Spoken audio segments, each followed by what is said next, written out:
Anyway, folks, listen, welcome to another episode. It's either episode 9 or 10. I don't know. It might even be 8 of the Nice and Nasty podcast. You know the script. I invite a guest on and I let them know, or let the person know, that the government has outlawed all video games. They're all video games, whether arcade, online, whatever, are banished forever. But you can pick 3 games on any system. It can be anything at all you want.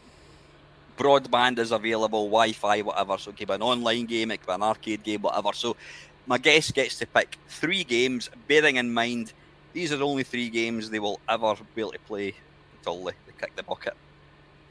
That's the nice part. The nasty part is I ask them to pick 3 games which, for whatever reason, it might be because they're completely shit.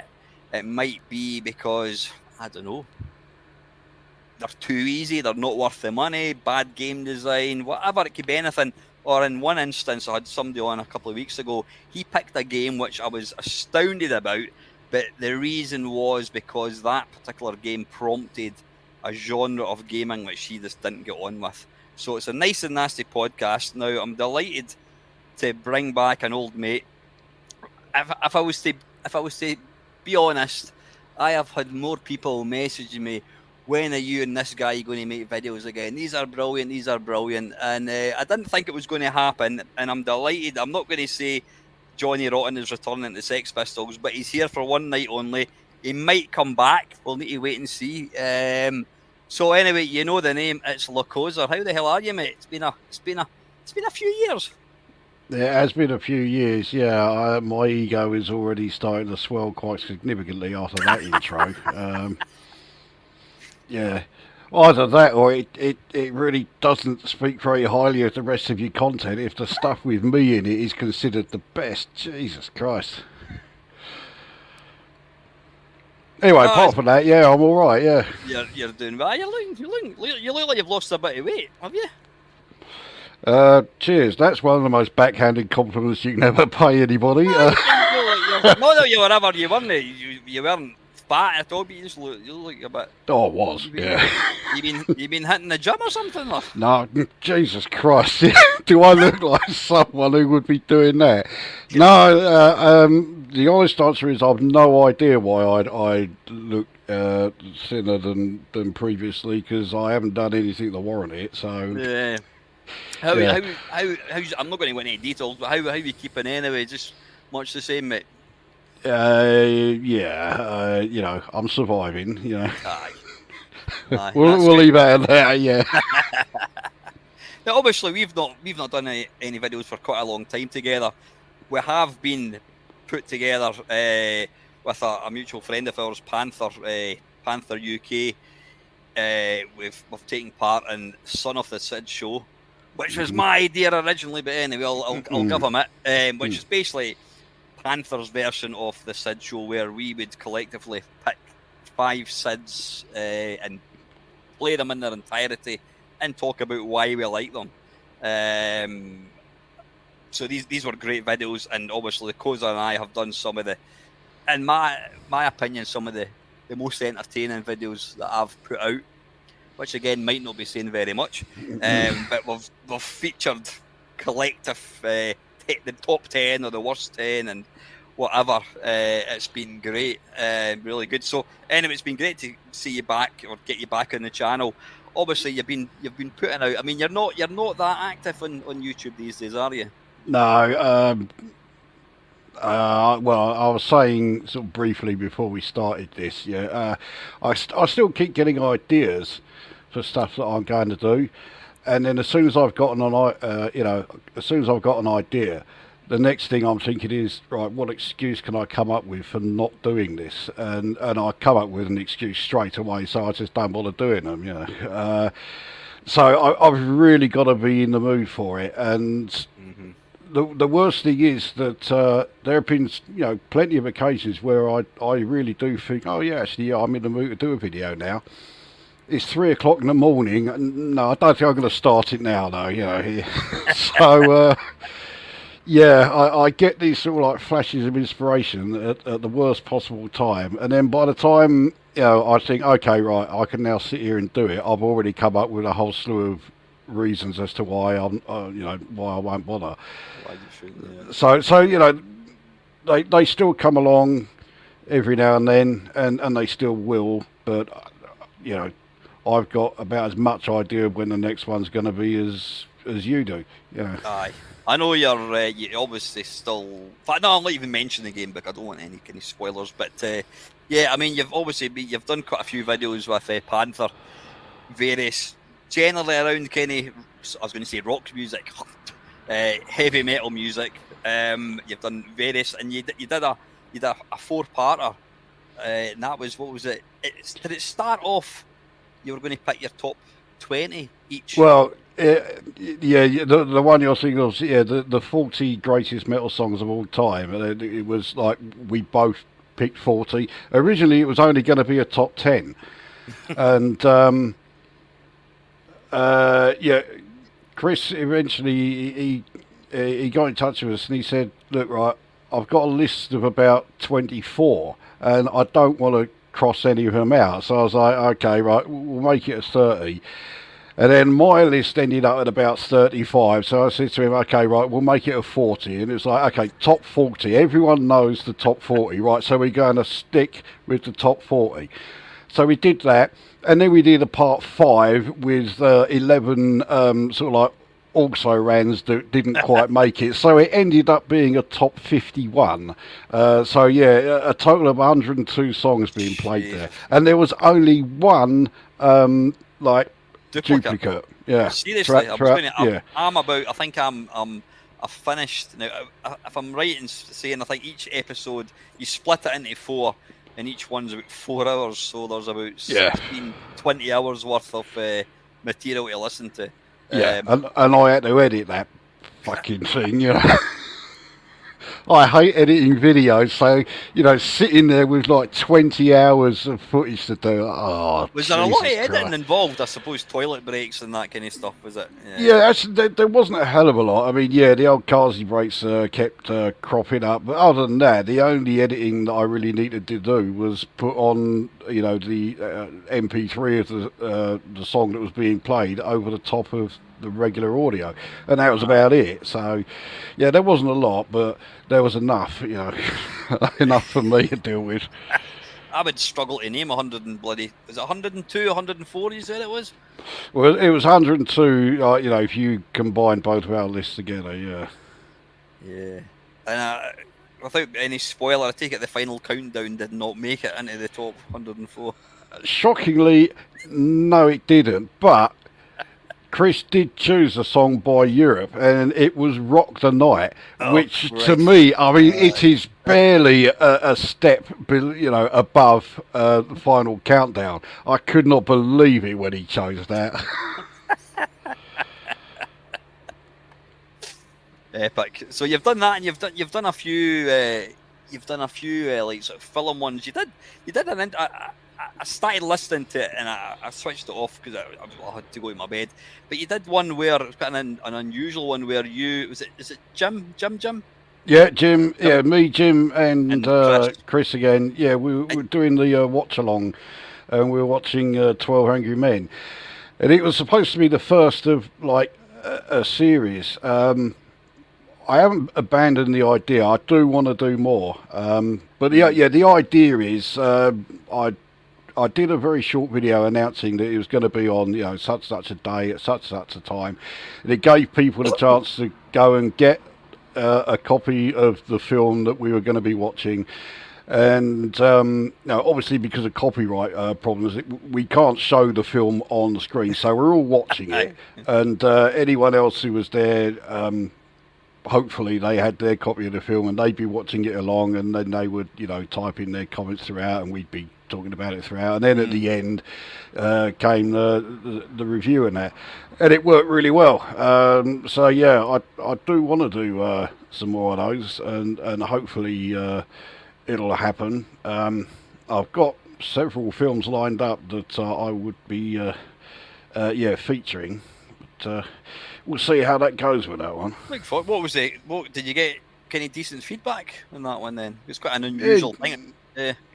It weren't bad, yeah. I certainly never got any shit comments or anything. Mind you, it's not that I read them anyway, but yeah, everything that I saw, whether it was during the stream, comments after it, and private messages, they all seem to think it was a good idea. At the end of the day, it doesn't really matter at all. If everybody hated it, if you had a good time, that's all that matters. And that's why when I'm doing some of my live streams, I'll think, should I play? Fuck it, I'm going to play this. It's my fucking video. I'm going to play what I want to do. So you do what you want. That's the beauty of having your own channel. You're not obligated to pander to anybody. So it's interesting. No, not at all. I've never really done requests. When I was doing my retro videos, it was always games that I wanted to cover for one reason or another, even if it was, even if it meant I was playing a game that I, detested the mere existence of it. It was always games that I chose. I didn't really go in for the requests or anything like that. Yeah. What do you mind me asking? I think you probably said it on your channel. Do you mind me asking why did you decide to kind of step back from making retro games videos? Well, there were several reasons. The main one was that so many people who were watching it just didn't get it. It was, I was doing them to deliberately inflame people, and I was like, taking the piss, and it just kept going over people's heads, and in the end, I just thought, look, I'm trying to sort of appeal to the intelligentsia, not the masses, and I was getting the exact opposite, and I was getting a bit narked with it. So that was probably the main reason. The other thing was, well, I was starting to run out of titles that were worth covering. I did 599 of them, and I was starting to really scrape the barrel with some of the game choices. I did have a few lined up that, they were big titles, but they certainly weren't good games, not any of them. There are still titles there. So if the urge hits me, I could always do another one. The third reason is one that I suspect is going to crop up during this on several points. I keep getting these really annoying sort of mental blocks. I know exactly what I want to say, and and everything else, but the words just do not come to me, and I'm sitting here just going because the words not coming to me, and I find it infuriating, and it is getting worse. So I don't know why it's happening. It's a pain in the arse, but it's becoming really frustrating. So that's another reason. If it makes you feel any better, I'm really, really conscious of that as well. Not just when I'm doing videos, when I'm in normal life, when I'm at work, and I'm just trying to think of the word. And actually, probably about 3-4 months ago, it felt like it was getting worse, to the point I was actually starting to think, fuck, have I got Alzheimer's or something? I was beginning to get worried that I might be had onset. But then I thought, I was talking to a few people, and I went, well, you remember, what did you have for your tea yesterday? Oh, that. And in my job, I've got to remember things. I thought, no.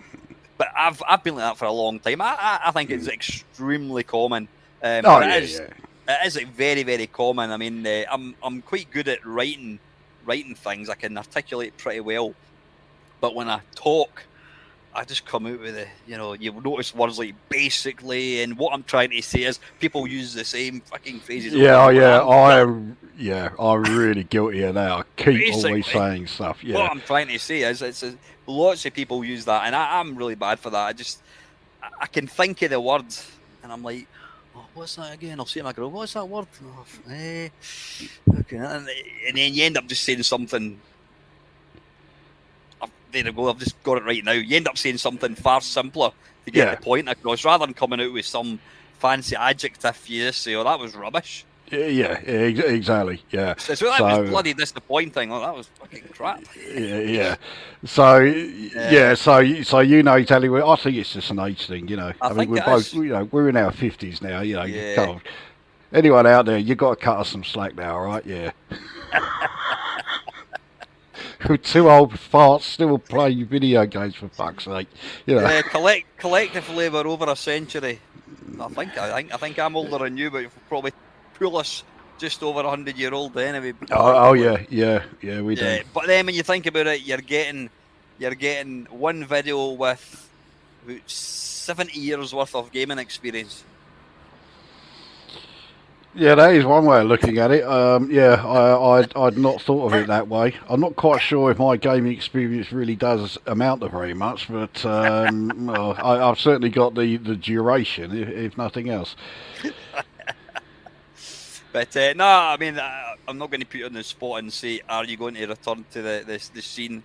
Are you going to make more videos with me? I hope you do. I hope you do decide to do it, because, as I say, all the time when I'm playing a game, people will be, oh, you should watch Lukozer's review of blah blah blah, or watch this Lukozer's review of that. So I mean, your videos are entertaining, and I think there's something about it's far more fun making a video with some crap game than some game that's good. You know. Well, I'll add a caveat to that. Yeah, it is when you do it every now and then, but when you start doing, like, you know, the majority of the stuff you're doing is all crap games, it gets a bit tedious then. And I was mentioning about how I sometimes feel like I'm a parody of myself. I mean, like, I put the baseball cap. The reason I actually wasn't going to wear this, because it's a podcast, I thought, I don't want you getting dazzled with my shiny head, so I put the baseball cap on it. Oh, okay. You did it for me. There you go. But do you know, because you're the angry video gamer, you're the guy that rips games to shreds. People expect that, and then when there's an expectation that you're going to get angry, and you're like, well, no, yeah, exactly. Yeah, I mean, obviously, you know, when I was doing those, if certain game titles cropped up there, everyone knew that I was going to just rip the fucking thing to shreds. You know. It was another reason why I was really trying to find games that you know, weren't huge, but still, like, you know, nothing like really ultra obscure. Yeah. So that then there would be a bit of, okay, I don't know this one. Is he going to rate this or not? You know, rather than being like really predictable. But then, I mean, there were also occasions where, you know, I was tearing apart games that a lot of people like. Super Pipeline 2, you know, I know someone who is a big fan of that. Fuck knows who it was. Can you imagine being a fan of Super Pipeline 2? Jesus Christ. Sad so, so, I mean, with that one, it was a piss take from start to finish, you know. I don't rate the game, but obviously I don't detest it to the extent that I went to on that video, you know. So yeah, there was some where I would deliberately sort of go out of my way to, you know, voice. It is still my opinion, but voice it a lot stronger than people would think, and especially if it's a game that loads of people like. I don't like it, therefore, okay, right, let's really piss them off and say, what a fucking it for comedic effect, aren't you? Yeah, that's it. So, no, brilliant. Right, listen, we've been talking for quite a bit. We're going to start what this is, the Nice and Nasty podcast. So you've already heard the background. We'll say you're on a desert island, whatever. You can take 3 games with you, and these are the only games that you'll ever be able to play ever again. Go for game number 1. They don't have to be in any order at all. Game number 1, and why? Right. Well, all the games that I've chosen for this section are for the PC. This is the oldest of the lot, sort of. Because it was originally released in 1999, but I am specifically going for a version that was re-released in 2019, and it is Age of Empires 2, the definitive edition. Now, why? Oh, I love me real-time strategy games. I've been a fan of them for probably since I first played Dune 2 on the Amiga. And Age of Empires 2 has more or less from the year it was released, so we're talking 24 years. It has always been the definitive real-time strategy game, and the definitive edition brings enough new stuff there. Like visually, they've really improved it. In terms of audio, it's pretty much the same. There wasn't so much they could do with that one. But like there are a lot more civilizations available in it now. If you have all of the DLCs, which I do, there are like 40 civilizations there, and the AI is really, really well done. So there's always going to be a stage there where you're going to find the game challenging without being ridiculously hard. Unless you want to really like crank up the AI, in which case, yeah, you're likely to get your ass kicked. I just think it is by quite some distance the best real-time strategy game that was ever released. And as soon as you suggested this whole podcast thing to me, the first thing I thought was, right, well, Age of Empires 2 is going on there, so yeah. Stick on. As you know, we were talking about this before, and I went and bought it. And as I do, I play games for 5 minutes and I move on. And it's not because it's a bad game. But so is it kind of, it's not turn based, so it's real time, a bit like Command and Conquer real time. You're fighting different factions and whatever. Yeah, I do like my turn-based stuff as well, but yeah, this is all entirely real time. Because I remember when you bought this, and I was quite surprised that you did, because this is the sort of game where if you're playing it for half hour, that is a really short game. You could be playing this easily for, like a couple of hours, which is the sort of game that I really like. I like games, especially nowadays. I like games that, have like really long, in-depth gaming sessions, and you've got to think about what you're doing. You can't just sort of like, let's just put this here, and here, and do it all randomly. No, you're not going to get anywhere doing that. So, and I do like games that make you think. So, again, it makes this one a winner for me. Yeah, and is it like Command and Conquer? Now, so I keep going back to Command and Conquer because actually, I had a hankering to play Command and Conquer about 2 months ago, and I thought, oh well, man, I loaded it up on DOSBox, and it looked shit on a big screen. So I thought, well, man, I'm sure I bought that in bloody Steam. So I went onto my Steam thing, and it turns out I'd bought it on the EA, whatever it is. So I had to fucking download the EA thing. Yeah, in fact, Origin. No, I tell a lie. I had the EA thing installed, and it came up Command and Conquer, click, run, whatever, to start game. And then it chugged along for a few seconds, and it came up internal error. What's that telling me? Please try again later. Try it. Anyway, I then gave up, and I went to Steam, and lo and behold, there's an upgraded version, and it's got better graphics. I started playing it with the high-res graphics. I thought, nah, and I downgrade. I put it back to the old blocky kind of the graphics that I was used to. So we can't Command and Conquer. You have like a mission or whatever, or a campaign. And then you get to the end, you win. Is it the same with not Civilization, Age of Empire? Is it like a second level? You complete one level and then you move on. It's a different. Yeah, there are multiple campaigns in it. Almost every civilization has. They all appear in a campaign. It's sort of like a bit of a 50-50 split between whether they're going to be there as the civilization you're playing as, or if they're going to be the enemy civilization. So there's something like about going to say there's about like 10 different campaigns within it. And if you get one of the recent ones, which was The Return of Rome, there's something like another 5 campaigns in that. Because that's a bit of a weird DLC. I think it's great, but you don't play it within Age of Empires 2. So, because Rise of Rome was an expansion for the original Age of Empires game, and they brought out a definitive edition of the original Age of Empires as well, but it wasn't very good. I've got it, and yeah, I'm not a big fan of it, and the player numbers are never there. So rather than release this DLC for Age of Empires, and they would know, yeah, it's not going to sell well, they released it for Age of Empires 2. But you run it sort of separately from the full game. You've got it gives you're basically playing the original Age of Empires, but using the Age of Empires 2 engine.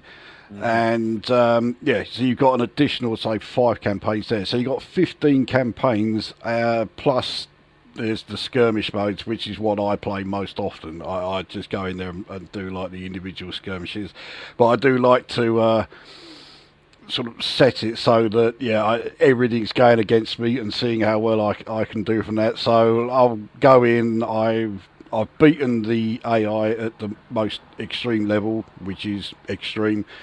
With that, I'll only go like 1v1. But if you go on to like either moderate or hard, I'll have like me against like 3 other enemies around. So I like the challenge. Also, can you pick?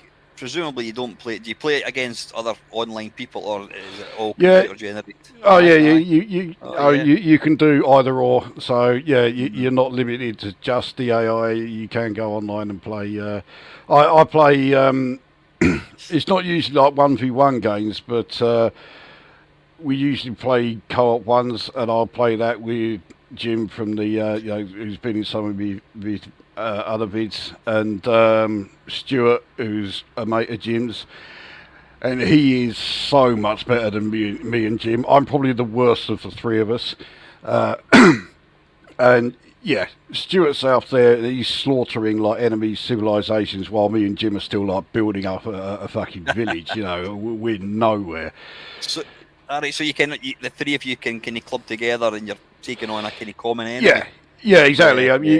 You can have, player v player, or you can have like, however many players you want, and you're all like, on the same side and going up against the one enemy. If you really wanted to, 7 players versus 1 AI, that's a bit one-sided. You'd balls of steel with that one. So you're saying there's about 40 different like civilizations. So does it start off sort of like Stone Age type thing, and then is it all real civilizations? It's not made up. Oh yeah. It's all like genuine historical civilizations from like the Middle Ages and the medieval era. Apart from maybe one, because there is the Roman civilization. You think, well, hang on, the Roman Empire didn't really exist sort of like beyond like about 430 AD. I mean, there was the Byzantine Empire, and they're in the game. But there is now also a Roman one. So that one, it's got a bit of a question mark about the historical accuracy there. But the rest of them are all very much like known historical. Yeah, and I suppose what makes that different from like Command and Conquer. Command and Conquer, you've got the same. You can build troops, you can build whatever it is, turrets and what have you.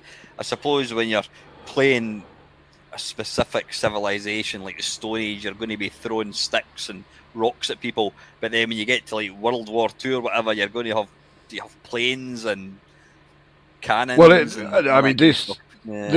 doesn't go that far into the future, or towards the present rather. So it starts off at the Dark Age. The next era, I believe it or not, I can't remember. I think the next era is the Medieval Age.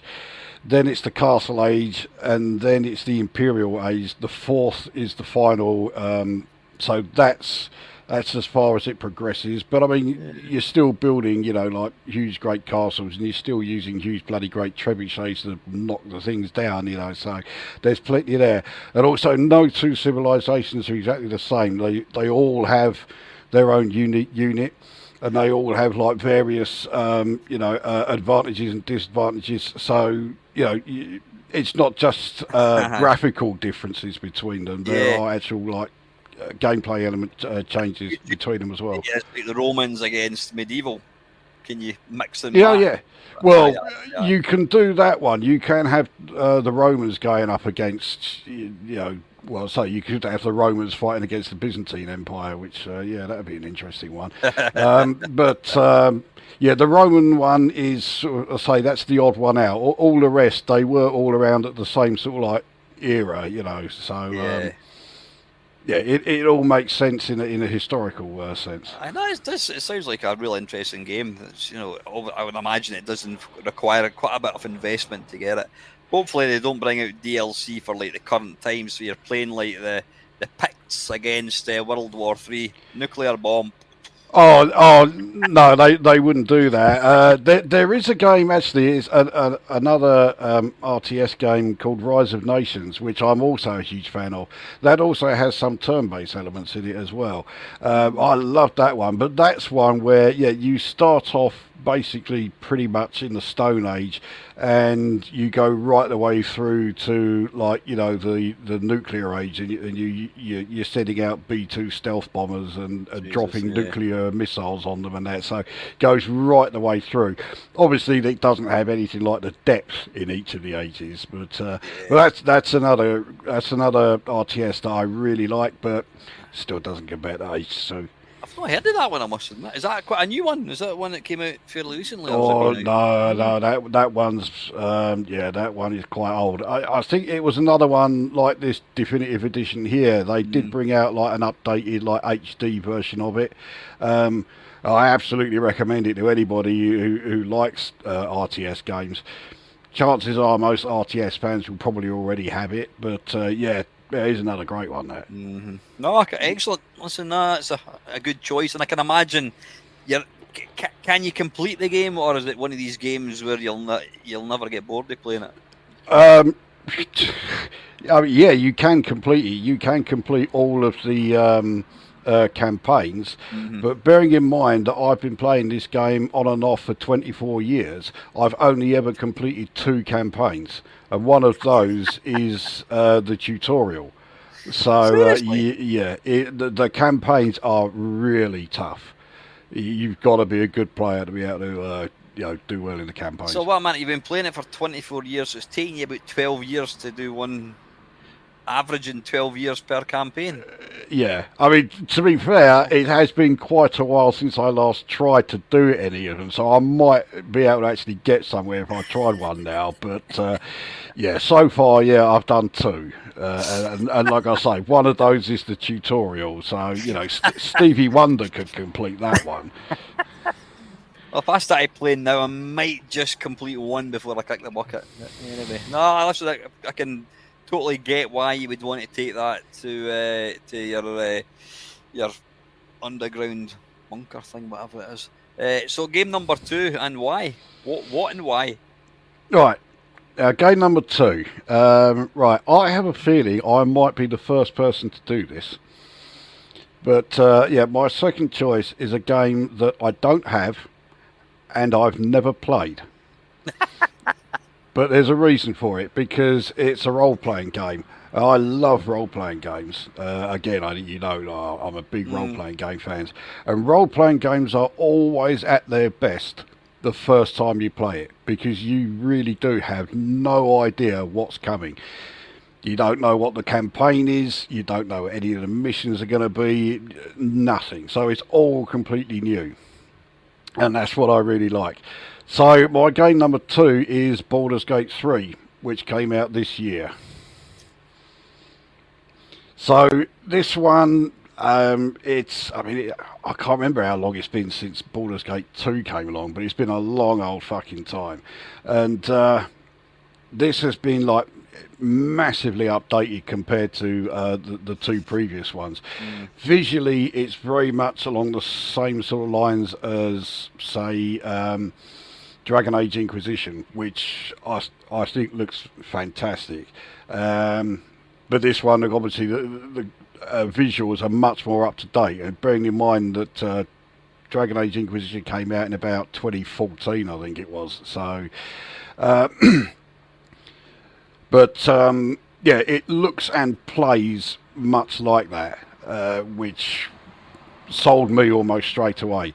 It's using all of the latest AD&D rules. I think they're up to version, is it 3.5? Might even be up to version 4 now. But it's using the latest AD&D. It's got all of like the races, all of the character classes, all of the skill trees and everything else that you get in a full AD&D one. So, as much as I like Dragon Age Inquisition, and I could also certainly throw in Dragon Age 2 with this, they are rather simplified RPGs. This is a full-blooded, full-on RPG. So if you like the real sort of like hardcore ones, like the first two, say the only two, Neverwinter Nights games, and the first Dragon Age game, and of course the first two Baldur's Gate games. If you like that sort of level of RPG, then this delivers it, but with the up-to-date visuals from, from Dragon Age. Yeah. So what is the graphical style? Is it like isometric or something? Or what? Oh no, it's a full 3D sort of first-person not command and conquer. Well, it's type thing, yeah. It's third person, but yeah, that's sort of vein there, and yeah, it just looks staggering. I know that this is the ridiculous thing, right? It's one of those games where I have seen a couple of short videos of it, but that's all I've seen. But I know, even though I've not played it, I'm going to be getting it later this month. But yeah, I've not played it. I don't own it, but I already know I'm going to fucking love it. I love it. What I can say is, the girl that sits opposite me at my work, she bought it when it came out. Well, it was this year, and she's completed it. And she was on holiday last week, and she bought, or she's got Game Pass. She started playing that Starfield, and she said the sync was, the music and the sound was all out and jittery, and she thought, fuck that, switched it off. Baldur's Gate. She said she's completed it, and she spent Monday and Tuesday last week. She lives on her own, playing Baldur's Gate 3 again.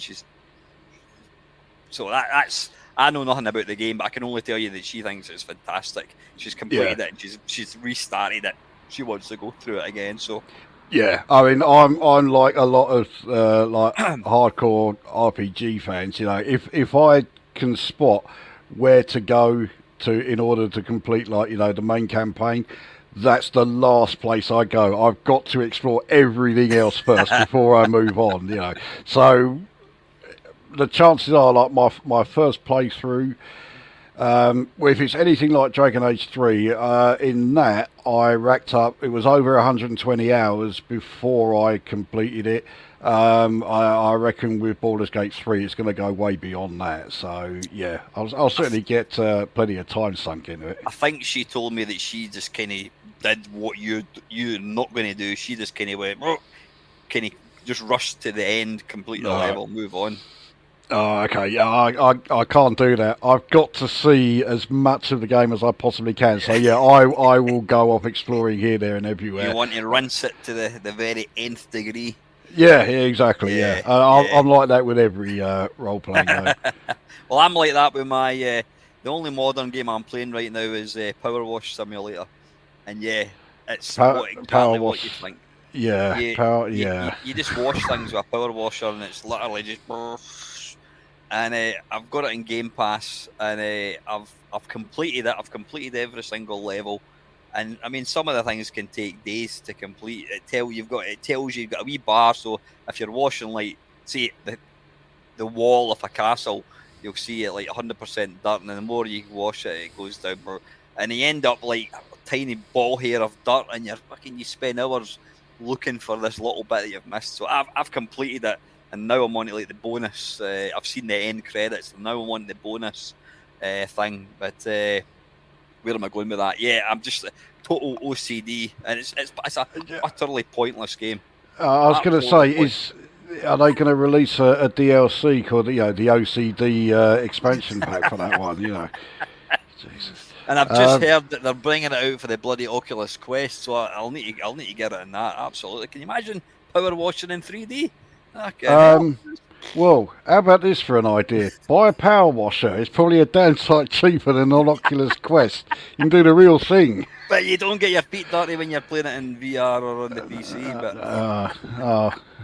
Well, in that case, the expense is well worth it then, yeah. I maybe need to get a different career, I think. Power wash. There we go, yeah. By the sounds of it, you need something. Possibly psychiatric, but yeah. It's one of these games. I mean, was it last week? I got in Friday night, and I sat down, and I think I had my dinner, and I thought, just play a bit of Power Wash Simulator. And, are you alright?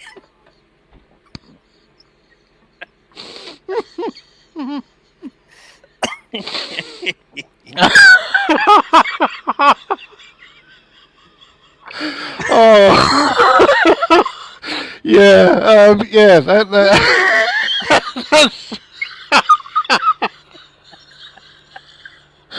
well, I mean, if it keeps you entertained, okay, go ahead.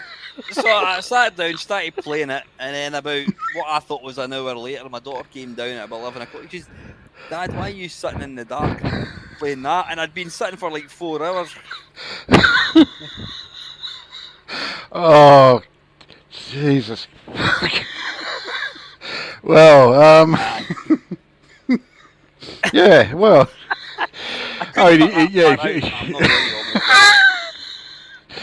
Jesus Christ. But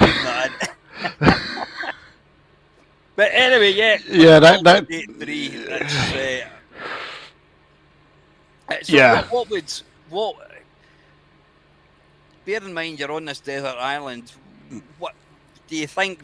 What's going to make you think that I fancy playing Baldur's Gate 3 today, or that play? Are they not too similar, or are they completely different?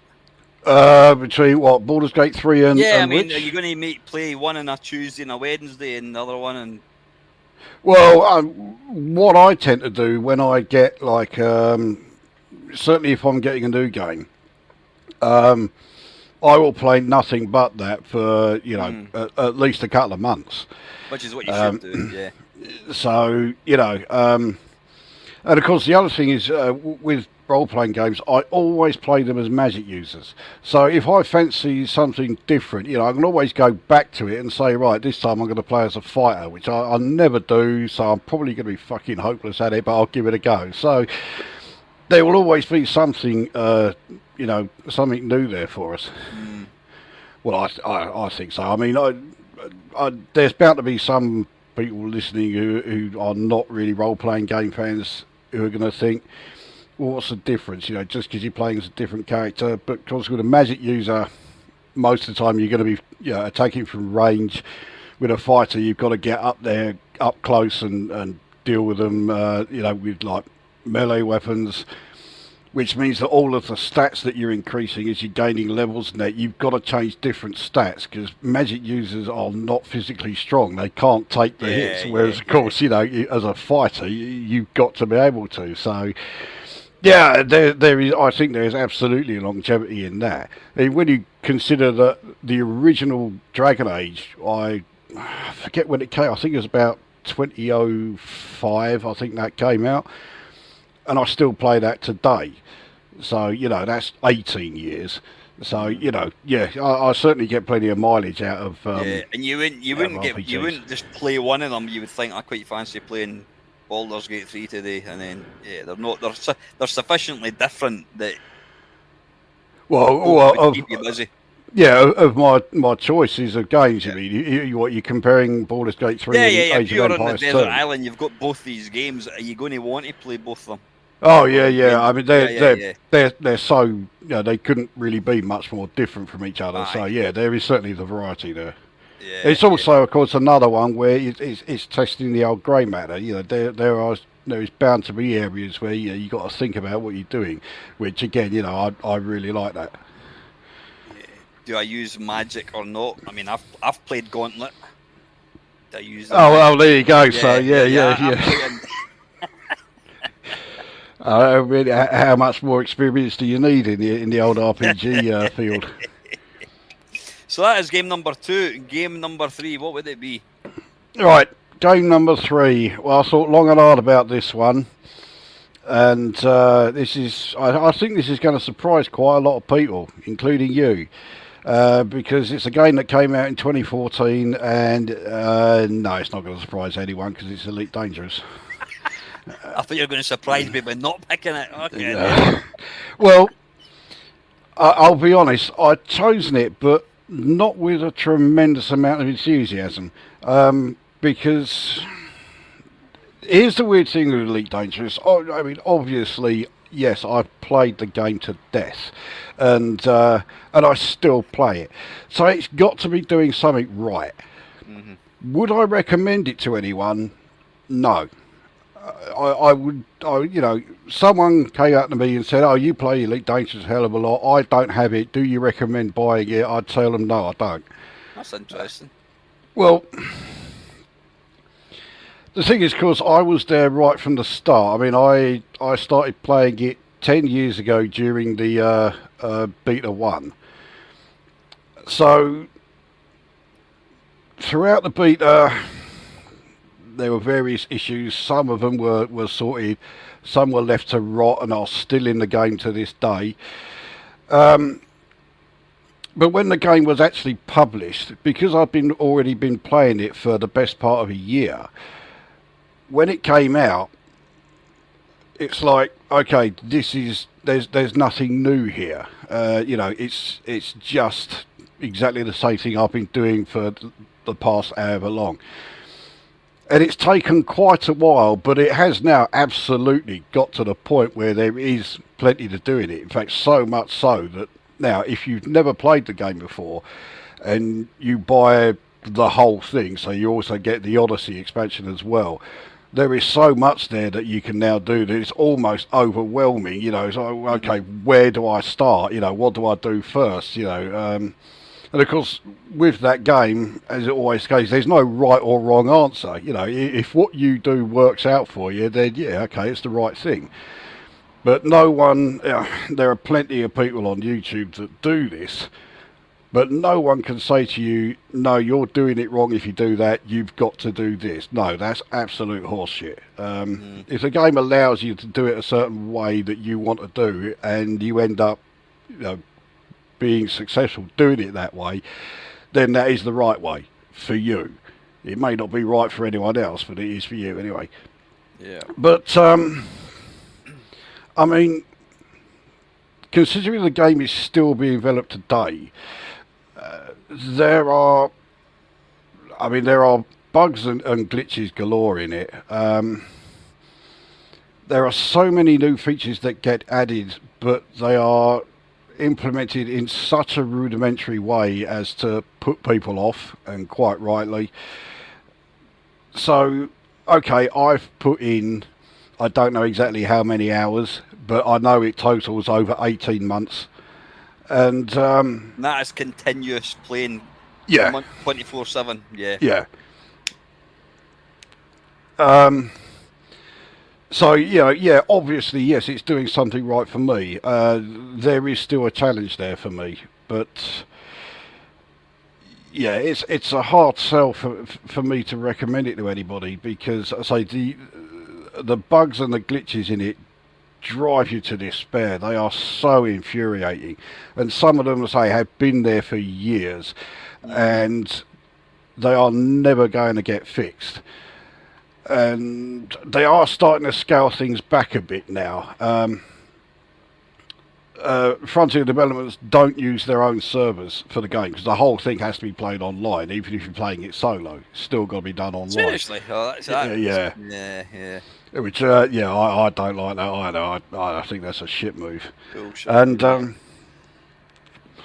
And when they brought out the last major update, which was update 16, they also rather quietly scaled back the availability of like the servers. See, they use Amazon servers. They just rent servers from there. They don't have their own. And because Amazon servers have this feature where they can, increase the amount of capacity available to a game that's using it. If the demand's there, then it will go up, and if the demand isn't there, then it reduces it so that you're not having to, you don't have quite so many overheads and that. But of course, that feature, and I know that feature exists because a mate of mine is the bloke that programs the code for Amazon that makes that feature happen. So I know it's there, and I also know that Amazon charge you for it.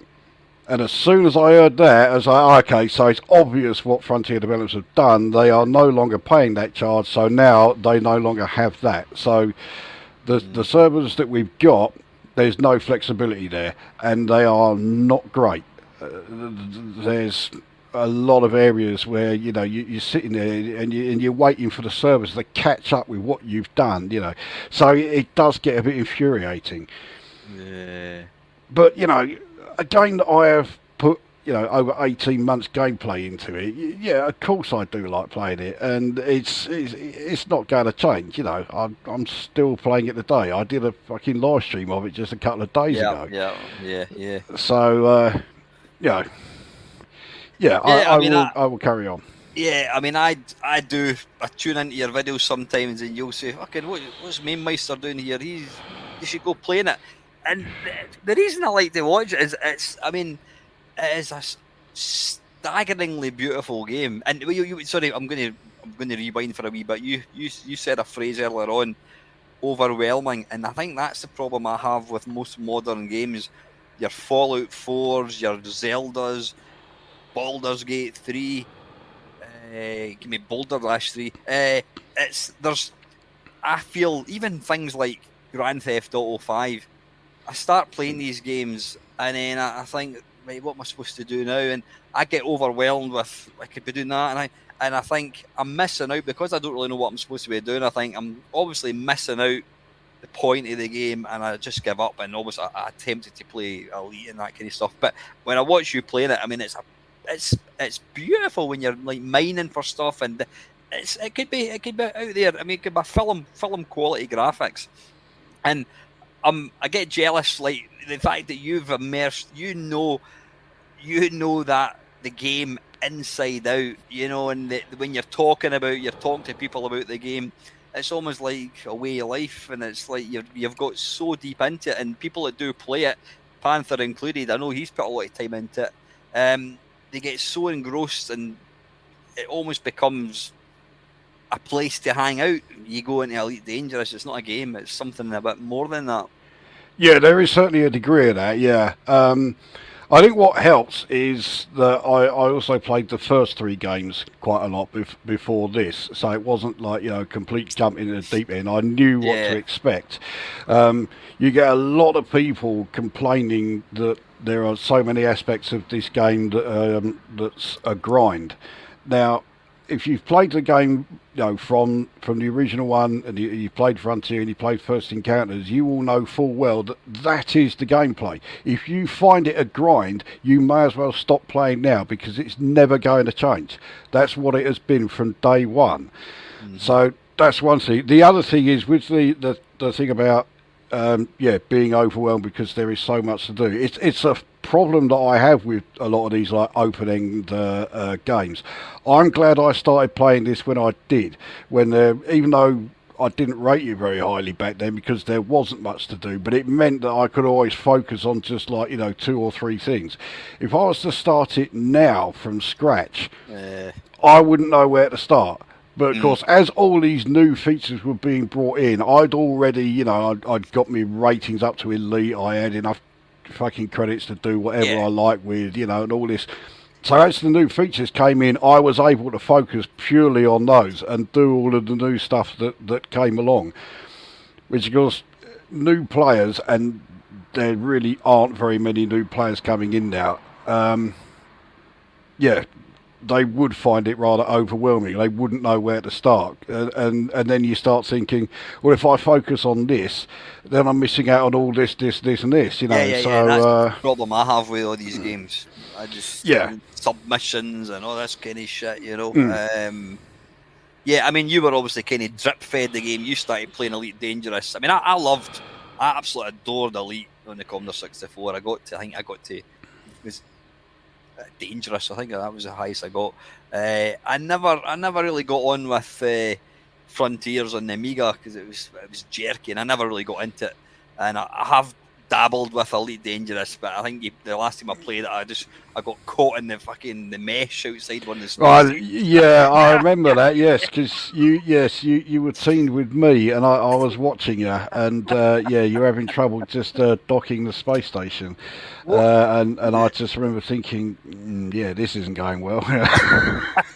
But I was really surprised that you actually bought the game because you've admitted on plenty of occasions, including tonight, that you don't have the longest attention span, and there have been plenty of occasions where I see you will start up a game, you'll have one go of it, and then you turn it off and play something else. With a game like this is one of those games where you start it up, you start playing it, and the next thing you know, 5 hours have gone by. So it's a real time sink. And if you are either unable or unwilling to put hour after hour after hour into it, then there's really not much point in trying to even get started in it. It's not even so much I get bored. I mean, perfect example, bloody Power Wash Simulator. There's no many controls other than you move the stick up and down and squeeze the stick out to bring the water out. So I totally like, and I kind of miss as much as I love old computer games. I never ever sit and think, I think I'll have a game of Super Pipeline 2 today. I play them when I'm making videos, and that's about it. I don't really play old games anymore. And I love getting... I couldn't even tell you the last time I got a game where I couldn't wait to get home at night to play. I can't wait to play that again, like Doom and Doom 2, all these games. And I miss that aspect of having a game. The problem is I've got too many games, and one of the guys that was on this podcast, in fact, 2 people, spoiler, picked the same game as one of their 3, and it was the latest Zelda game. And the funny thing is, one of the guys, he's a mate of mine's, he is one of the best arcade players. He spent his youth in the arcades of London, and he's fucking insanely good at games. And he picked Zelda, whatever it's called, as his favourite game, and I'm like, fucking hell, I couldn't believe it. Really, I was astonished. And he described to me what it was about the game. So I went out and bought it, and I've played it for about an hour, and I thought, this is like shit, I'm fucking bored it, and I've not gone back to it. So but so it's interesting you're saying you can't recommend it, and is it because you think that people newbies to the game like myself would just become overawed with what they do now? It's difficult. You've got to kind of that does play a part in it, but my main reason for not recommending it is that the bugs in it and the glitches in it, which have been in there for years, are so annoying. And when you encounter them, because sometimes you can be doing really well, then this bug comes along and it just totally fucks it up, and it's infuriating. And if you are just starting out and you get that happening to you, and it could almost like put you back to square one, that's it. You're never going to touch it again, and the chances of that happening are pretty high. So if you've played it, see, there's also, of course, with all the expansions for it. Now, you were really unlucky actually with the expansions, because I know you bought the base game, and then you bought the Horizons expansion. And 5 days after you bought it, Frontier Developments made it available free to everybody who had the base game. So the only expansion now to buy is the Odyssey one, but that adds so much more to it that the temptation would be to go out there and buy that, at the same time, and that's when, let's say, it does then get a bit overwhelming. But I mean, if someone doesn't have the game but they are interested in it and they would say to me, "Look, right, I want to buy it," then I would say, right, well, in that case, get everything. So buy the base game and Odyssey. But if you've got just the base game, and therefore you've also got Horizons, where you land on the planets and drive around in the surface vehicle, and you're enjoying that, then I'd say stick with it. You don't need to get the Odyssey expansion. So, yeah, I'm a bit divided on it. It's I can't say I hate it, of course not. I used to. I went through a few phases where I hated it, but yeah. I play it far too much. If I was to sit here and say I hate it, no one's going to believe me, and for good reason. So you've been playing it for 18 months solid. That's not bad. That's not bad value for what, 40 quid you outlay or whatever. Well, when I bought it during the beta, it was 35 quid, and I also got the lifetime expansion pass at the same time. That was another 35 quid. So, of course, when Horizons came along, that paid for that, and I got Odyssey for free. So, yeah, I've paid. Actually, I paid a lot more than that because there is quite a lot of paid for DLCs, cosmetic items and stuff like that. I've bought plenty of those, so I've probably shelled out about 100 quid. But I mean, the fact that it's 18 months game time, it's not done badly. Well, let's 10 pence an hour or something. It works out. Probably a lot less than that. Not bad. Just before we move on, have you? I saw an advert for No Man's Sky, which I believe. I mean, it got panned, probably rightly, when it first came out, because they're making all these ridiculous promises about finding planets, and you can name it Mainmeister Planet and all this kind of shit. But they've been putting out all these updates for the last 3-4 years. Oh, they've been bringing out updates for it more or less since the game was published. Yeah, it was panned by a lot of people, but not by me. I got that on day one of release, and I loved it. And I still really do love that game, but there is a bit of a problem with it. And if Erodian, who I know visits your channel fairly often as well as mine, is watching, he can tell you all about this, and it has now affected my game as well. But yet there is a bug which I think they might have fixed it by now. I'm not 100% sure on it, but they might have fixed it now.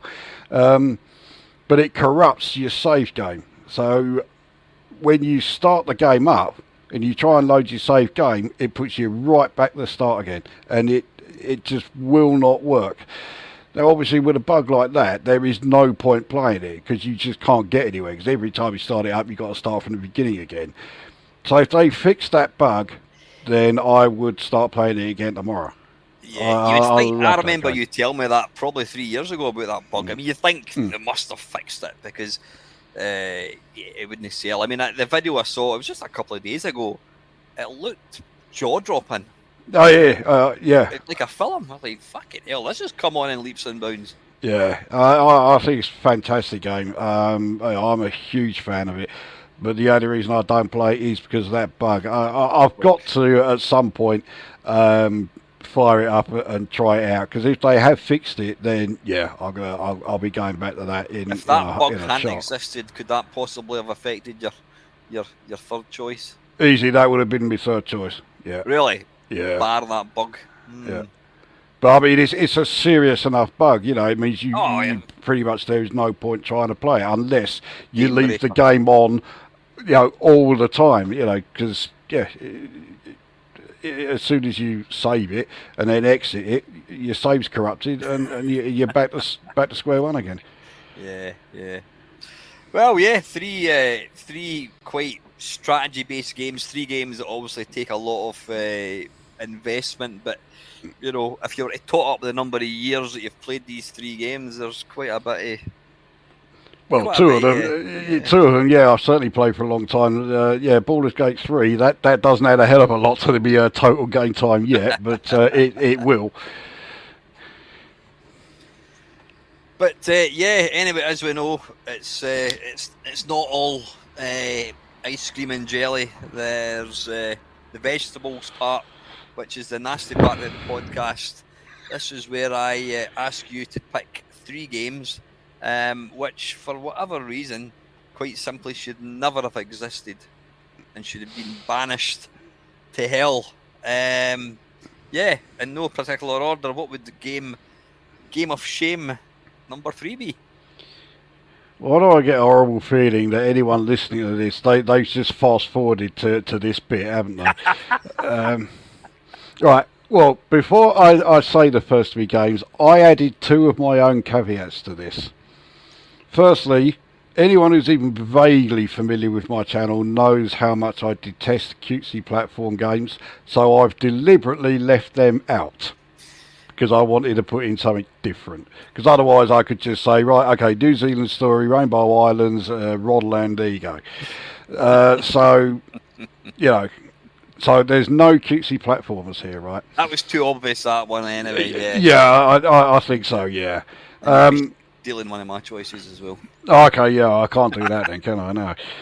The second thing is, there are plenty of like really shit games, like, you know, Bionic Granny I know has been chosen a couple of times, and like the A-Team and Alfieda's Own Pet and, you know, Crazy Cars 2, you know, where it's blindingly obvious that there was no effort made whatsoever when, you know, to actually put this game together. Yeah. So I've ignored games like that, and I've gone for 3 games that, at least on the surface anyway, it looks like they have actually tried to, you know, make an effort with it, and it still ended up being an enormous fucking shit pile. So, with those 2 caveats in mind, I can also tell you all 3 of my choices for this section are all for the Amiga. And the first one is a game that came out in 1990. Released by Psygnosis Software, because we all know them for, you know, all show and no substance, and it is the Killing Game Show. I really cannot find the words to show how much I absolutely fucking detest this game. It's incredibly boring. It is ludicrously hard, and okay, I've said no cutesy platformers, right? But I'll describe what you're meant to do in this game. So it's, I know where we're going with this. Yeah, you know where I'm going. I think I've said this before, but so you've got to get from the bottom of the level to the top, ahead of the rising water levels, whilst shooting stuff and, you know, shooting enemies and collecting power-ups. Well, I've also just described Rainbow Islands. So this game is Rainbow Islands with a sort of like techno sort of like, you know, reskin applied to it. I never thought about that. Yeah. So yeah, it doesn't have any redeeming features. Right, the music is staggeringly bland. But even though the Amiga has got like 5 audio channels, you've got the choice of either music or sound effects, but you can't have both. Now, the sound effects are staggeringly bland. Most of the game is almost played in near silence. So the sound effects, yeah, really generic, absolutely, like, you know, completely forgettable. So you think, okay, right, I'll put the music on instead, so at least I can actually hear something. But the music is incredibly generic, incredibly bland. And because there's no sound effects, you can't hear if your shots are hitting the enemies or if anything's hitting you and draining your health or anything like that. So you've either got crap music that means you can't hear anything else, or you've got really drab, boring sound effects and playing it largely in silence. And and then it has that unbearable fucking intro sequence, which, okay, when you see it the first time, it looks great. But you watch it again now, and for a start, you can't skip it. So if you were to, start the game up, you've got to sit through this fucking intro sequence. But it's, you see this robot thing that you are controlling, and it gets up. And what is basically a cardboard target is moving towards it, and it starts shooting at it. And it takes something like, 30 seconds of continuous fire from this thing to destroy a fucking cardboard bloody cutout. And that's actually a really good sort of letting you know what you're in store for, because it's another one of these shoot 'em ups that I absolutely detest, where the weapons you've been given are nowhere near good enough. Everything you're shooting, you've got to shoot it like about half a dozen times before it's taken out. Meanwhile, they accidentally breathe on like one of the hairs of your arm that you blow up. That really does infuriate me. So, it really is an absolutely hateful gaming experience. I'll tell you one thing that really does sum up how bad this game is. The reviewer, Gans Teeth, I'm a big fan of, I've known him for quite a while, he loves his shooters. And he is really fucking good at shoot 'em ups. He was doing some live streams a few months ago, and he completed Whizball on his first attempt. He's fucking good at shooters. He hates the Killing Game show, and he thinks it's too fucking hard. Now, if he thinks it's too fucking hard, then someone like me, it's no wonder I can't get fuck all nowhere in it. Awful, absolutely contemptible. It's interesting you've picked that game, because, funnily enough, I was doing an Amiga platform stream on Sunday, and I was asked to play that game. And what I found when I played it, when I was, I can't remember who asked me to play it. I thought, oh fucking hell, this is shite. Yeah. And I actually thought it was all right. But I only played it I had a couple of games, and I thought, this is actually better than I imagined. I obviously didn't scratch the surface off it, but it was rock hard. And to play a game twice, you can't say, oh, that's a great game, it's a shit game. But I get what you're saying. If I remember rightly, I think it defaults to music, and it's very I think it does. It's tedious, and it's gone. And that Psygnosis were really, really guilty of this. They were one of the first kind of they were one of the first companies. They were an early 16-bit company. I think some of the guys from Imagine Software moved over to Psygnosis, and their graphics, the games had stunning looking graphics, but the gameplay, nobody'd even bother to look at gameplay. They were clunky and. I could name a few other games, Barbarian and that kind of stuff. Fucking awful. And Killing Game Show on, if you take a snapshot of it, you think, that looks really, really good. But even the colour of your robot, somebody commented in the video saying, you can't see it against the background. It was like the same colour. Yeah. And it's like it also reminded me of a game, I don't know if you've played it before, what's it called? You're a cat. No, you're not a cat. What the fuck are you? You're something, you probably wouldn't play it because it's far too cutie. You run along and you jump up, and you jump from platform to platform, and you pick up Flicky. That's what it's called by Namco.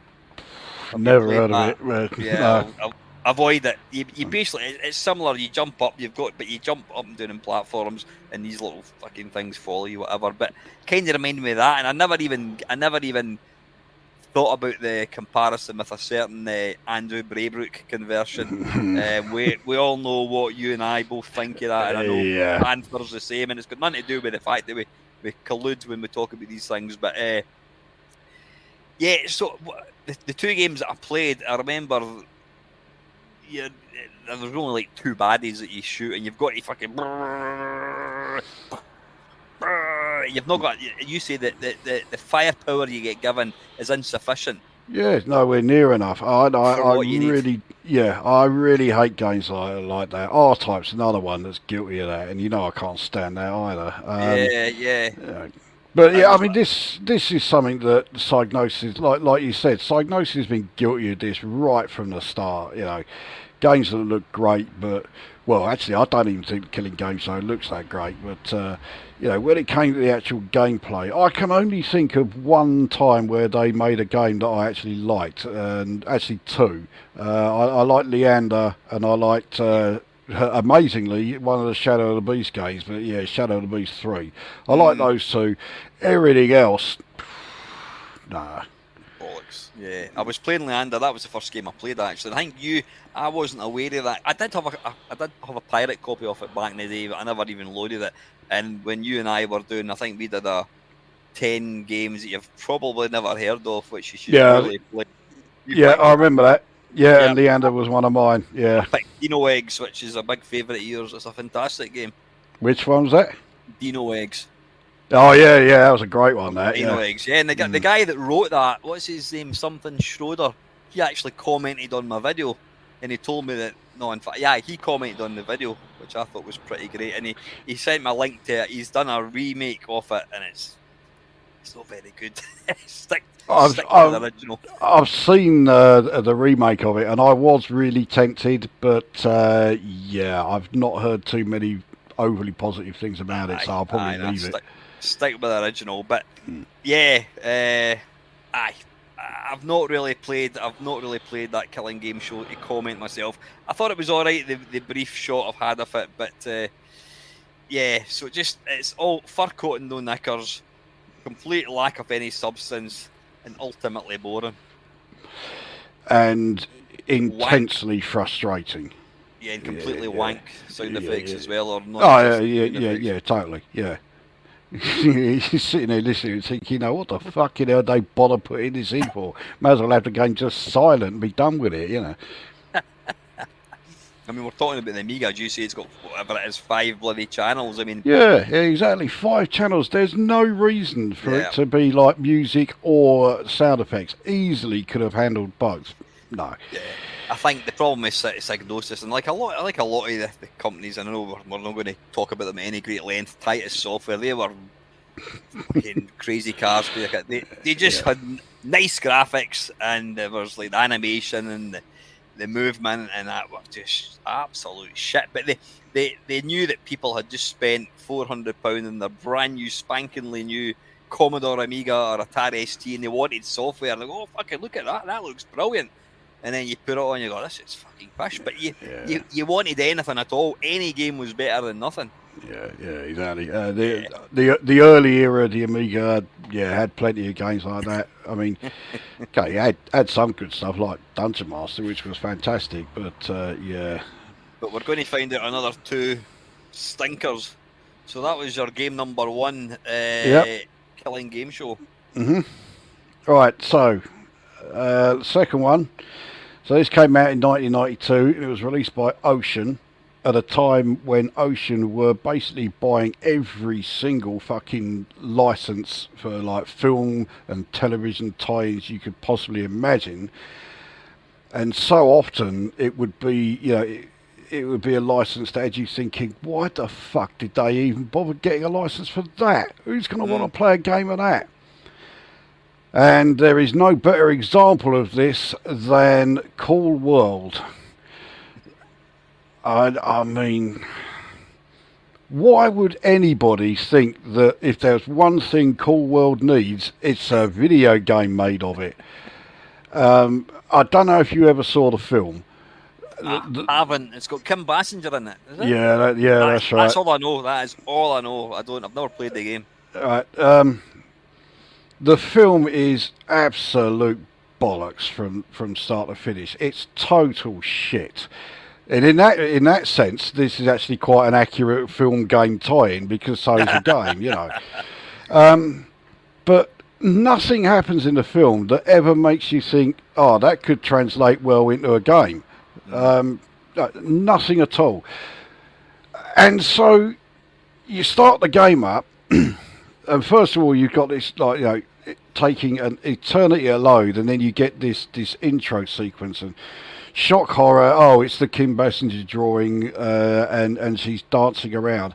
It's so badly animated that at times you can clearly see she's got 4 arms. So so bearing in mind, 4 arms, 2 legs, so she's got 6 limbs. So basically, got an insect that's dancing in front of you. It's really, really badly done, and it really does take a fucking age for it to load. And when it does, it's like, is that it? And I'm not just comparing that to now. I remember thinking that at the time as well, because a mate of mine who used to get loads of pirated games, he got this. And I had no interest in it, but he did insist on putting it on. So then you get into the game itself, and apart from 1 or 2 sort of characters that look familiar, and maybe 1 or 2 locations that kind of look familiar from the film, there is absolutely nothing there that is in any way connected with what happens in the film. The general premise is, I guess, sort of similar to the film, because the barriers between the animated world, which is the cool world, and the real world are sort of starting to collapse, and things from the animated world are coming into the real world, and things from the real world are being taken back to the animated world, and when you get into each of the levels, you've got to keep putting the stuff back to the world that it should be in. But here's an idea of how badly designed the game was, right? What do you suppose you have to do to be able to complete one of the levels? What have you got to do in it? Yeah. Right.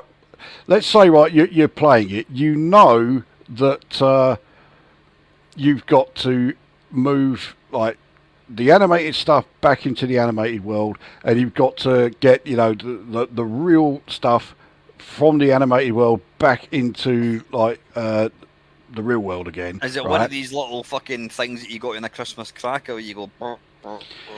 No, it's not. No. It's not quite that bad, right? But here's the thing, and this might give it away, right? In the bottom corner of the screen, you will see a time limit. It's about, I think it's about 4 minutes. Okay. So, what do you think is the thing that makes results in you having completed that level and you're ready to go on to the next level? Well, moving things from the real world, basically moving things from left to right in the right order. Yeah, that scores points, but that's not how you complete the level. No, to complete the level, you wait for the time limit to run out, and then that's it, level done. So you don't have to complete that, you just wait for the time. Well, I mean, you can do that. If you let too much stuff go into into the wrong realm, you will eventually lose a life. But if you can get all of that done quickly enough, you can then just stand there for 30 seconds and just wait for the time limit to run out, and once it does, there you go, level done. I mean, that is surely the very epitome of really lazy game design. Yeah. And everything about the game reeks of, this was a game that was being designed maybe a year ago, and it got basically left. It wasn't going anywhere, so they just left it. And then someone sort of stumbled across it, and they're like, hang on, we've just got the license for Cool World. Right, fuck it. Change the graphics so they all look like things from Cool World, and use that, and we'll slap it out there. So, I mean, even with my caveat of, games have to look like they've at least made an effort, this barely sort of scraped in. Because, I mean, they made an effort, I guess, as far as graphically, but as far as the gameplay goes, it was a total total afterthought. The game is rather like Killing Game Show. The game is played in near total silence. The sound effects are staggeringly generic, but there are a few, and I do mean a few. But yeah, the majority of it is in silence. I cannot believe they had the nerve to charge £25 for this. I think, I mean, there were some bad games. Well, in fact, there's a lot of bad games in the 8-bit machines, but we could kind of make excuses for them because they were early games, and at the end of the day, what was the software available? There was fuck all. So when somebody made a half-arsed attempt at Space Invaders, you thought, oh, that's actually all right. The problem is when you got like the Commodore Amiga, the Atari ST, they were very, very capable graphically, and it's just, you know, the same with Crazy Cars and all these other games.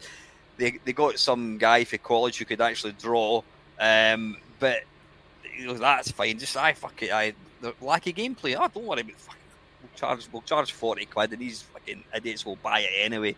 People were buying it because of it's got Kim Basinger, or it's got a big. Exactly, yeah. That is, I think that's hit the nail on the head there. The reason this game sold, it didn't sell great, but what copies of it did sell was it had the Kim Basinger drawing on the front of the box, and the intro sequence had the Kim Basinger drawing doing its insect dancing. That was why it sold.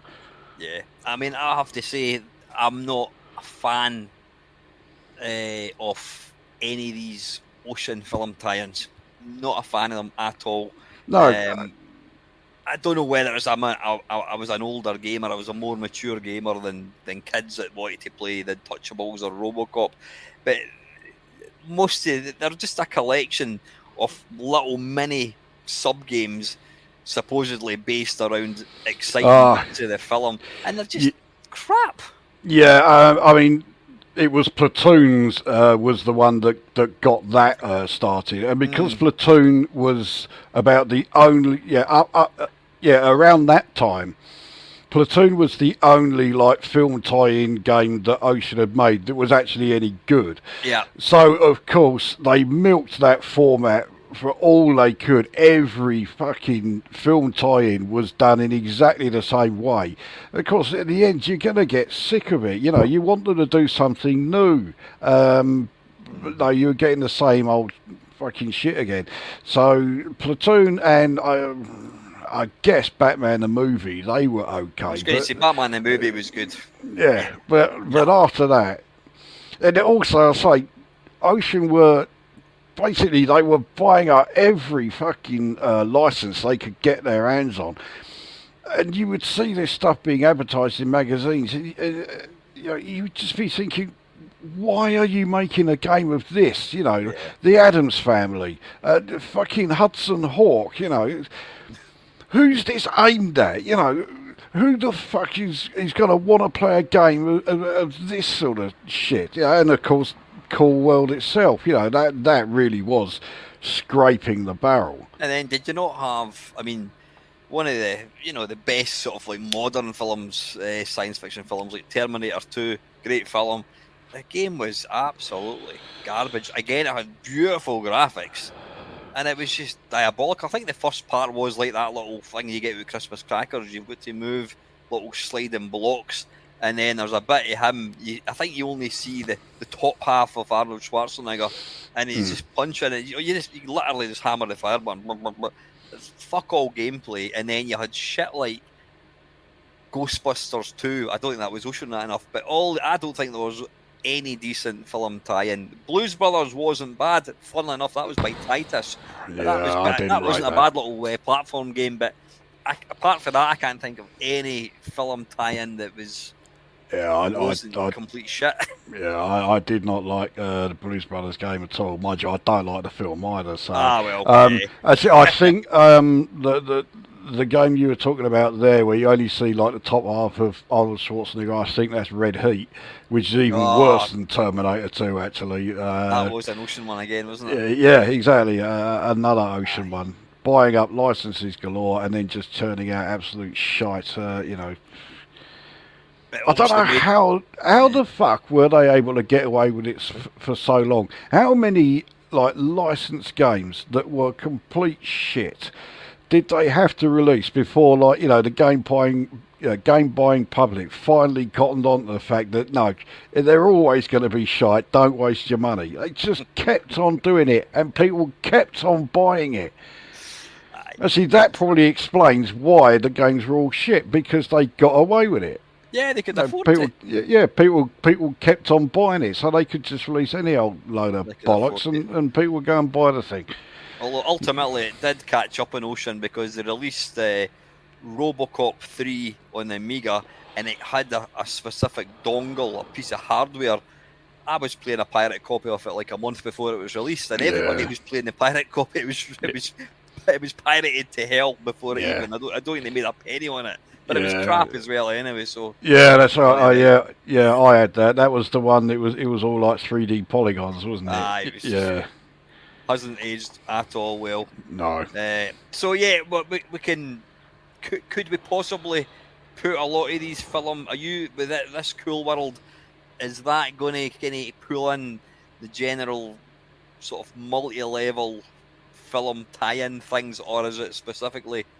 Well, I mean, I would say it's specifically this one, because this one didn't have multi-levels. All the levels were all exactly the same. Yeah, they were all platform games, and you know, going in between, you know, the real world and the cool world, and putting stuff back where it should be. So, yeah, this one is kind of on its own. The multi-level ones, this isn't part of it. Yeah, it's funny when you think about Ocean, actually. In fact, did they make any original games? High Noon was original. Oh yeah, stuff like, you know, Parallax, Whizball. Yeah, well, that was Sensible Software really that made these. But yeah, I mean, you think about like Mr. Wimpy was Burger Time, Donkey Kong, and then you had an atrocious. What was that absolutely atrocious game in the Commodore 64 based on a science fiction program? Is it W's? No, V. That's it. V. Yeah. What shit that is. Yeah, I knew you'd get around to mentioning V at some point. No, I don't care what you say. V's a great game. I love that one. That is one of those very rare exceptions in the old film tie-ins, well, television tie-ins with that one. I mean, they did V, they did not Transformers, Zoids. Yeah, Transformers was one of theirs. Yeah, Zoids wasn't. Zoids was Martech. That wasn't Ocean. Right. And then, of course, did they not also do one of the frequently terrible games ever was Highlander? Oh yeah, that was another one where you look at it and you think, yeah, there was no effort put into this. I mean, Martin Galway did an okay version of Kind of Magic for it, but as far as the actual game went, yeah, there was no effort made in that at all. Yeah, okay, game number 2. Right, I'm going to put you your misery pretty quick. You've only got one to go. Right, okay. Now, I was going to change this last one because it got chosen in a previous, I was going to say video. Well, actually, it was a video when it was when it appeared before. But I couldn't change it because it absolutely deserves its place here. So from 1990, again for the Amiga, it is Yolanda. I think unquestionably the most hateful gaming experience ever created in the history of video games. And I am 100% convinced of this. I think the guy that made this hated people who played video games and deliberately set out to make a game that was so obnoxious and so hateful that, you know, it was there purely to piss the players off. It's I mean, just thinking about it now is getting me like, you know, really fucking annoyed. I don't want to give any spoilers. Well, it doesn't matter if you've watched the last one, but yeah, I mean, it's a it's a single screen platform game, well, obviously with different levels, and the idea you've got to try and get from like the start of the level and climb up on the rope to complete the level. Is that what, have you got to collect something again, or you just got to try and You've just navigate got across to, the screen? yeah, exactly. Yeah, you've just got to be able to get to the exit area there. So it's based on the 12. Is it 12? The 12 labels of Hercules. I think it's 12. Something like that. Something. And Like each level is actually in 2 parts. So there are 24 levels, but yeah, in order to access the second lot of 12, you've got to be able to do the previous level before it first. I know what you mean. Yeah. It's There have been a few times in like videos that I've done where I've again said stuff to be deliberately inflammatory. You know, like the one I always remember was at the end when I did my review of Ninja Hamster. At the end of it, I said I hope everyone connected with this game dies of cancer, and I even had like comments from people saying, "Did you really mean that?" You know, I was like, "Fuck it, are you seriously asking me that question?" You know, when I did my review of Yolanda, I can't remember who I said it, but I definitely wrote it in the description. And this time I didn't say it to be inflammatory. I absolutely mean this. I hope that the cunt that created this game had people punching him in the face just for creating this, and then having the nerve to charge 25 quid, you know, to endure something that all it does is just make your blood boil. Yeah. And it's also one of those rather like Cool World where, okay, I said it should be a game where an effort was made. There is a lot of places in this game where you can see no effort was made at all. Because, I mean, you know, this is just like the 16-bit version of Hercules on the 64. And at the start of each level, there's this huge great wall of text which nobody ever reads. But if you do read it on the Yolanda, they have just copied and pasted it directly from the 64 game. So it's constantly making references to Hercules is now going to do blah, blah, blah, blah, blah. And it's like, well, Hercules isn't in this game. You're not even playing the part of a bloke, you're playing a woman. How can it possibly be Hercules? But the text is constantly, you know, it's absolutely convinced, oh no, it's Hercules in this thing. The word Yolanda never appears anywhere in any of that text. So, do you reckon this guy, now I actually, yeah, because I was doing the Amiga platform stream on Sunday, somebody asked me to play it. And yeah, it's just fucking infuriating. It's completely unfair. It's not a challenge. It's like the level starts. It's like, if I stand still, oh, dead. Yeah. Oh, I better run. Oh, dead. It's just boom, boom, boom, boom, boom. Kills you constantly. Now, the guy that wrote the Amiga one is actually, I can't remember his name. He's actually gone on to do normal games. So do you reckon he has plagiarised? He's obviously played it in the C64. And he thought, fuck it, I'm going to write a version for the Amiga, and he's literally just plagiarised it and stolen text and just made it 10 times. I mean, Hercules is a terrible game, but it's not as bad as Yolanda. Yolanda is completely unplayable. Yeah, Yolanda is far worse than Hercules. Hercules at least has the decency to be largely silent while you're playing it. And it only costs £1.99. Well, it did when it was re-released. Yeah, when it first came out, it was full price. But yeah, thankfully, not many people saw it when it was first published, because it first came out in about '84. It was a really early game. But yeah, the re-release came along in about 86, 87, and that was when it was the budget price. I'd be very reluctant to suggest that he plagiarised it. I have a feeling, actually, that the guy who wrote Yolanda is the same bloke that wrote Hercules. I don't know for sure, but I think that might be the case. And yeah, rather than, you know, actually put a hell of a lot... I mean, I suspect he knew no one's going to read all this text anyway, so there's no point in me writing out anything different. So he did just copy and paste it, and for whatever reason, he forgot to just do a spell check or a search and replace Hercules with Yolanda. So yeah, the game is still constantly making references to Hercules all the time, even though Hercules never actually shows up at any point. If you're going I was going to say another infuriating thing about this game, one of many. I found out when I did my review that if you actually get on the high score sheet, if you type off "fuck off, you cunt," it censors your name. I wasn't too pleased about that either. you can't have "fuck off, you cunt" as your name on the high score sheet, which there's no excuse for that.